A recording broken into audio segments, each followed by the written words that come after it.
Hello dear learners, कैसे हैं आप सब। आशा करता हूँ आप सब अच्छे होंगे। डियर लर्नर, आज का विषय है ये कि इंग्लिश में सोचे और बोले कैसे। आप में से बहुत सारे स्टूडेंट्स ने मुझसे ये प्रश्न किया कि जब भी मैं इंग्लिश बोलने की या इंग्लिश में कम्युनिकेट करने की कोशिश करता हूँ, मेरे पास समस्या ये हो जाती है कि या तो मैं सोचने लगता हूँ, सोचने में मेरा ज़्यादा समय वेस्ट हो जाता है और मैं बोल नहीं पाता। क्लियर। ये एक कॉमन सी समस्या है जो हर इंग्लिश बिगिनर या हर वो उस स्टूडेंट के साथ आती है जब वो हिंदी से इंग्लिश की तरफ स्विच करता है या हिंदी से इंग्लिश की तरफ शिफ्ट करता है। ये एक कॉमन समस्या है। क्लियर। ये समस्या आपके साथ भी आएगी अगर आप इंग्लिश लैंग्वेज सीख रहे हैं, इंग्लिश में कम्युनिकेट करने की कोशिश कर रहे हैं। सबसे पहली बात, आप जब भी इंग्लिश में कम्युनिकेट करने की कोशिश करेंगे, आपका जो माइंड है वो इंगेज हो जाएगा हिंदी वर्ड्स को, हिंदी सेंटेंसेस को फॉर्मेट करने में, बनाने में, इंग्लिश में। और ये जो जो बिगनिंग में जो समय लगता है आपको इंग्लिश, हिंदी टू इंग्लिश बनाने में ये काफ़ी ज़्यादा लगता है और आपको ऐसा लगता है कि आप बहुत ज़्यादा समय ले रहे हैं और बोल नहीं पा रहे हैं। आप ऐसी, अगर आप भी ऐसी स्थिति में हैं तो घबराएं नहीं, क्योंकि एक कॉमन प्रॉब्लम है, ये सबके साथ होती है और ये प्रॉब्लम हर फील्ड में होती है। ऐसा ही नहीं कि आप इंग्लिश, ये प्रॉब्लम केवल आपसे इंग्लिश कम्युनिकेशन में हो रही है। माय डियर, आप किसी भी फील्ड में रहेंगे आपके साथ ये समस्या आने वाली है। हम कोई भी काम अगर स्टार्ट करते हैं लर्न करना, तो ये कॉमन सी प्रॉब्लम है, स्टार्टिंग में हमें प्रॉब्लम होती है। जिस तरह हम एक जब पहली बार, आपको याद है जब आप पहली बार बाइक सीख रहे थे तो क्या हुआ था? आपका ध्यान गियर और ब्रेक पे ज़्यादा था, आगे की तरफ नहीं। आप ये सोचते थे कि ब्रेक कब दबाना है और गियर कब लगानी है और कौन सी गियर लगी, एक नंबर पे है या दो या तीन या चार। तो ये कॉमन सी थिंक है। ये किसी भी, ये स्थिति हर न्यू एक्टिविटी में, कुछ भी नई चीज़ आप सीखना शुरू करेंगे तो कॉमन सी बात है, तो इसको लेके आपको परेशानी। अब इस समस्या के सलूशन की बात करें कि कैसे हो कि हम इमीडिएटली, है ना, आप इमीडिएटली स्टार्ट स्पीकिंग, हम कैसे इमीडिएटली इंग्लिश बोलें। ठीक है। कुछ लोगों के साथ ये समस्या है कि मैं स्टार्ट ही नहीं कर पाता, मतलब किसी से कैसे इंग्लिश में बोलें, कैसे स्टार्ट करें, ये हमें नहीं आता। देखो, इन दोनों स्थितियों के पीछे एक बेसिक रीजन है, इन दोनों स्थितियों के पीछे एक बेसिक रीजन है। रीजन जानते हैं क्या है? रीजन ये है कि आप, you are not using this language frequently. जब आप सीख रहे हैं तो आपकी ये प्रायोरिटी है कि आप हर रोज़ इंग्लिश में कम्युनिकेट करें। अब समस्या ये भी आ जाती है कि मेरे पास कोई पर्सन नहीं है, लिसनिंग लिसनर नहीं है, या कोई मेरे पास ऐसा सर्किल नहीं है जहाँ जो मुझसे कम्युनिकेट कर सके। तो माय डियर, अगर आपके पास कोई भी ऐसा फ्रेंड नहीं, कोई भी ऐसा व्यक्ति नहीं जो that person can communicate with you in English, तो आपको खुद ही बनना पड़ेगा अपना फ्रेंड। अब इसका मतलब क्या है कि हम, आप खुद से बात करेंगे, 100% आप खुद से बात करेंगे और खुद को सुनेंगे भी। फिर यहाँ पे ये प्रश्न होता है कि भाई हमको कैसे पता चले कि हम सही बोल रहे हैं या गलत बोल रहे हैं। इसके लिए आप सबसे पहले स्टडी करिए। जो भी टॉपिक आप इंग्लिश कम्युनिकेशन के लिए पढ़ रहे हैं, मैंने आपको, अगर आपने मीनिंग इंग्लिश स्पोकन की जो टॉपिक्स हैं, जो सिलेबस वाली वीडियो अगर नहीं देखी तो आप मेरी प्लेलिस्ट में जाएं, इंग्लिश स्पोकन की प्लेलिस्ट, जो वहाँ पे आपको मिल जाएगा कौन कौन से टॉपिक आपको पढ़ने हैं। राइट। और आप एक तरफ से सारे टॉपिक्स को पढ़िए और जिस टॉपिक को आप पढ़ रहे हैं, जैसे सपोज करो आप टेंस पढ़ रहे हैं, ठीक है, तो आप जिस भी टेंस को आप पढ़ रहे हैं उसको, उस टेंस को एटलीस्ट कम्युनिकेशन में यूज करिए, क्योंकि बिगिनिंग में आपको सारे का नॉलेज तो है नहीं। ठीक है। अगर आप बिगिनर है तो आपको सारे टेंस का नॉलेज नहीं, तो आप सारे टेंस, सारे टेंस की सेंटेंसेस की फॉर्मेशन नहीं कर पाएंगे। आपको उसी टेंस की फॉर्मेशन कर पाएंगे जिसका नॉलेज है, तो आप पहले उसकी करिए। जैसे सपोज करिए आपने प्रेजेंट इंडिफिनिट आपने पढ़ लिया या प्रेजेंट कॉन्टिन्यूस आपने पढ़ लिया, तो you make sentences of present continuous tense. Present continuous में क्या होता है? सारे लोग, हर एक्टिविटी रनिंग मोड में रहती है। तो आप बोलिए कि आई एम स्पीकिंग इंग्लिश, फिर आप बोलिए कि दे आर स्पीकिंग इंग्लिश, फिर आप बोलिए कि दे आर कुकिंग फूड। ये सारे तीन सेंटेंस जो आपने बोले ये तो प्रेजेंट कंटिन्यूअस के ही है। इसी तरह से आप जब प्रेजेंट कंटिन्यूअस के बाद परफेक्ट पढ़ें तो परफेक्ट का यूज करें। अब यहाँ पे लेकिन आपकी कंडीशन थोड़ी डिफरेंट होगी। पहली कंडीशन में आपको केवल प्रेजेंट इंडेफिनिट और प्रेजेंट कॉन्टिन्यूअस पता था, तो आप 2 तरह के सेंटेंस बना रहे थे। अब आपको जो प्रेजेंट परफेक्ट का पता चल गया, तो आप 3 तरह के सेंटेंस बनाएंगे। पहला प्रेजेंट इंडेफिनिट से बिलोंग करता है, दूसरा कॉन्टिन्यूअस और तीसरा परफेक्ट। अब आप 3 सिचुएशन को एक्सप्रेस कर सकते हैं, right. Now you can express 3 situation clearly, right. Number 1 present indefinite, number 2 present continuous, number 3 present perfect, right. And in the same way आपको मैंने बताया था कि कई चीज़ों को आपको पहले 1 बाय 1 पढ़ना है, फिर आप इन सारी चीज़ों को कंबाइन कर लेंगे, then you will start speaking, right. अब अगर इस प्रश्न ये तो है कि हम स्टार्ट कैसे करें एज फॉर द बिगिनर, और वो लोग जिन्होंने ये सारी चीज़ें पढ़ ली हैं और अभी भी उनको फ्रिक्वेंटली बोलने में प्रॉब्लम हो रही है या फ्रिक्वेंटली वो रिप्लाई नहीं कर पाते किसी भी बात का, तो इसका रीज़न ये है कि वो प्रैक्टिस नहीं कर रहे हैं। My dear, you need to do the practice for being frequent. अगर आप फ्रिक्वेंट होना चाहते हैं, आप चाहते हैं कि जब भी कोई आपसे कुछ पूछे इंग्लिश में इमीडिएटली आप उसे इमीडिएटली आंसर करें, तो for that you need to do practice, ठीक है। अब प्रैक्टिस कैसे हो, देखिए किसी भी चीज़ को अगर आप तेज़ी से सीखना चाहते हैं तो उसके प्रति पैसिनेट हो जाइए। पैसिनेट का मतलब बस उसके बारे में सोचिए, आप उस चीज़ में मास्टर हो जाएंगे। ये फार्मूला जो है यूनिवर्सल फार्मूला है, ठीक है। किसी भी फील्ड में आप अप्लाई करके देखिए, किसी भी चीज़ के पीछे अगर आप पैसिनेट हो जाएं तो वो चीज़ आपको मिलना तय है, या वो चीज़ आप सीख ही लेंगे, ये 100% गारंटी। ये फार्मूला कभी फेल नहीं होता। एक और टिप्स मैं आपको देना चाहूँगा कि कुछ समय के लिए आप ये सोच लें खुद को। अब आप कहेंगे कि भाई मैं तो गांव में रहता हूँ। माय डियर, आप गांव में रहें या शहर में रहें, तब तक आप कुछ नहीं सीख सकते जब तक आप खुद सीखने के लिए तैयार नहीं हो। और अगर आप सीखने के लिए तैयार हैं तो आप अगर, ठीक है, आप अगर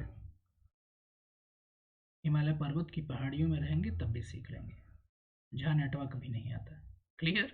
बट सीखने की जहाँ चाह होती है वहीं पे राह होती है। तो आप चाहें, अगर आप गांव में रह रहे हैं वहाँ पे भी आप सीख सकते हैं, ठीक है।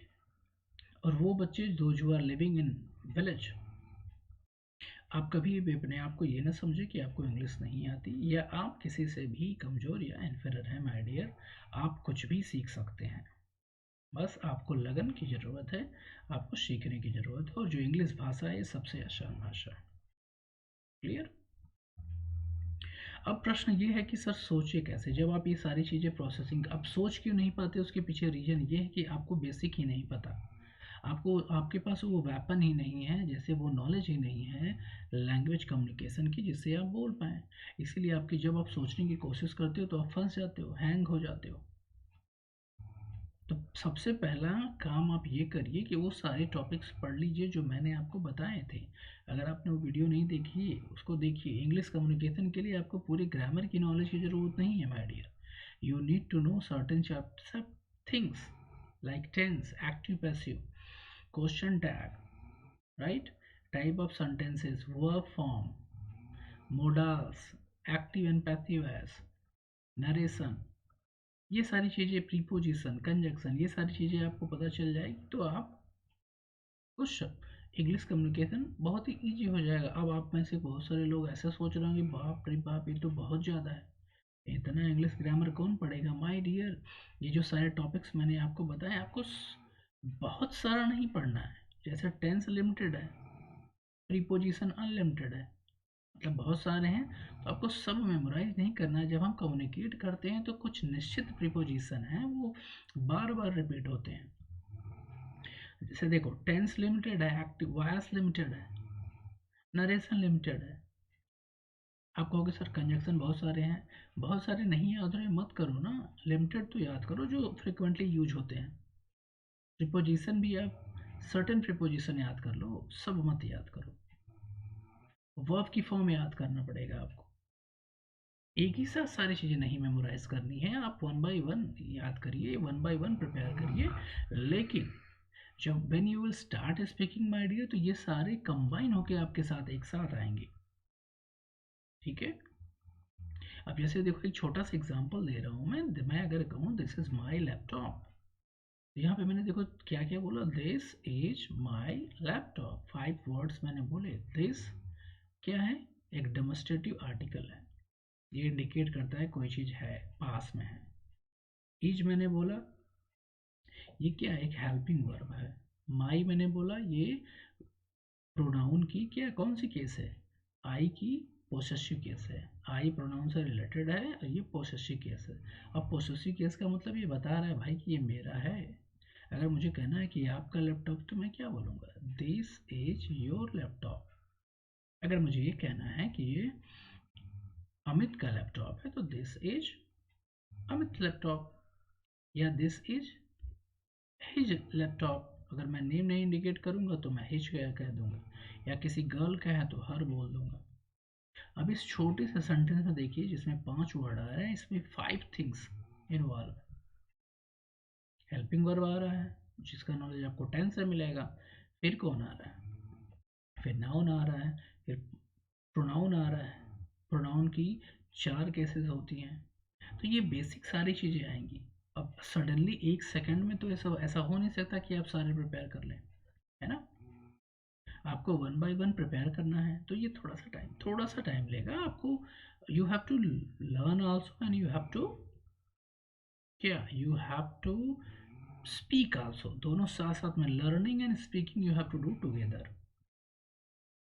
ठीक है, स्टार्टिंग में आप ऐसे करिए, फिर क्या होगा आप देखेंगे, जब when you start thinking in, आपके माइंड में हिंदी में आइडियाज़ जो आएंगे, वो आप इमीडिएटली कन्वर्ट कर पाएंगे in English.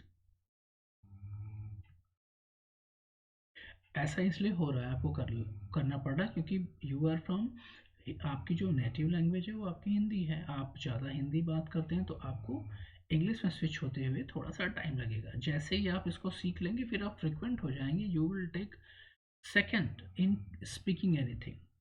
Are you getting the point. तो इसलिए इस हिस्से से घबराए नहीं। और हाँ, जैसे मैंने आपको क्या बताया, सपोज करिए आपने आज प्रेजेंट इंडेफिनिट टेंस पढ़ लिया, तो फिर आप प्रेजेंट इंडेफिनिट टेंस की सेंटेंस तो फ्रेम कर सकते हो ना, इतना तो कर सकते हो। तो उस, आज आपने प्रेजेंट इंडेफिनिट पढ़ा, अगले 2 दिन तक आप प्रेजेंट इंडेफिनिट की प्रैक्टिस करिए। फॉर एग्जाम्पल, जैसे बच्चे एग्ज़ाम देते हैं, स्टूडेंट्स गिव एग्ज़ाम। ओके, मैं किताबें लिखता हूँ, आई राइट आई राइट बुक्स। वह गाना लिखती है, सी राइट्स सॉन्ग। क्लियर। अब देखिए, अगर आपने प्रेजेंट इंडेफिनिट पढ़ा, तो आप प्रेजेंट इंडेफिनिट का यूज करिए। अब इसमें प्रेजेंट इंडेफिनिट में 6 तरह के सेंटेंसेस बनते हैं, ये तो मैंने अफर्मेटिव का एग्जांपल दिया। और दूसरा, वे मेरी मदद नहीं करते हैं, दे डू नॉट हेल्प मी। अब ये आपको इस तरह कन्वर्ट करना पड़ेगा ब्रेन में, ठीक है। जैसे वे मेरी मदद नहीं करते हैं, तुरंत इसको इंग्लिश में बोलिए, they do not help me. मैं मैं आपसे पैसा नहीं लेता हूँ, I do not take money from you. आपको इस तरह प्रैक्टिस करना पड़ेगा, ठीक है। Are you getting the point. और ये प्रैक्टिस आपको खुद ही करना पड़ेगा। अब अगर आप सोचेंगे पूरी सोसाइटी, पूरा मोहल्ला, पूरा देश आपको सिखाए, तो ऐसा नहीं पॉसिबल है माय डियर। अगर कुछ सीखना है तो you have to do this. जो आप लर्न कर रहे हैं उसको प्रैक्टिस करिए। और लैंग्वेज आप क्यों सीख रहे हैं, आप कम्युनिकेट करने के लिए ना, तो बोलिए। कोई नहीं मिल रहा है, खुद से बोलिए, खुद सुनिए, खुद को सुनिए। और सच में बता दें, जिस दिन आपको ये कॉन्फिडेंस आ गया कि भाई मैं जो बोल रहा हूँ वो सही बोल रहा हूँ, उस दिन आपने इंग्लिश बोलना सीख लिया। उस दिन से आप डरेंगे नहीं, and you will speak very fast and fluent English. Clear. तो आज से मेरी बात याद रखें, कुछ पॉइंट्स। नंबर 1, आप ग्रामर को पढ़िए, जो पॉइंट्स मैंने बताए उसको पढ़िए। नंबर 2, आप प्रैक्टिस करेंगे, जो भी चीज़ें पढ़ेंगे उसको प्रैक्टिस करेंगे एवरी डे। और जब आप ये सारी चीज़ें पढ़ लेंगे, तो आपको कनेक्ट करने में बहुत ही ईजी रहेगा। क्लियर। नंबर 3, प्रैक्टिस करिए, वोकैब प्रिपेयर करिए। क्योंकि जब हम कम्युनिकेट करते हैं, जब हम स्पीक करते हैं, तो सबसे बड़ी प्रॉब्लम आती है वर्ब की और वोकैब्स की। आपके पास वर्ड मीनिंग ही नहीं रहता, आप वहाँ पे हैंग कर जाते हैं, या वर्ब की फॉर्म आपको नहीं पता रहती। तो आपको वर्ब की फॉर्म और वर्ड मीनिंग रेगुलर बेसिस से प्रिपेयर करना है। ये these 2 things help you a lot। ठीक है, और एक ही दिन में आप बहुत सारी चीज़ें वर्ड और वर्ब की फॉर्म नहीं याद कर पाएंगे, तो आप एक टारगेट रख लीजिए 10 to 20 वर्ड्स और 10 to 20 वर्ब्स की 6 फॉर्म आपको याद करनी है एवरी डे। अगर आपको 6 फॉर्म नहीं पता है कैसे होती हैं, तो आप प्लेलिस्ट में जाइए, वहाँ पे एक वर्ब की फॉर्म की मैंने वीडियो अपलोड की है, आप उसको देखिए, आपको समझ में आएगा क्या है वर्ब की 6 फॉर्म क्या क्या होती हैं। Because these things are must, आपको इसको लर्न करना ही होगा माय डियर, तभी आप कम्युनिकेट कर पाएंगे। ठीक है, अब कुछ चीज़ें और है, कुछ रटे रटाए वर्ड्स होते हैं। देखिए, रटने से आप 5 मिनट बोलेंगे, और अगर आप सीखेंगे तो आप नॉन स्टॉप बोलेंगे। ठीक है, 24/7 ऑन एनी टॉपिक। तो रटने पे मत जाइए, समझिए चीज़ों को। ठीक है, और सीखना और बोलना आपको है। Help, for helping you I am here, I am ready to help you, whatever problem you have, आप मुझे कमेंट सेक्शन में लिखिए, मैं आपको हेल्प करूँगा एट एनी लेवल।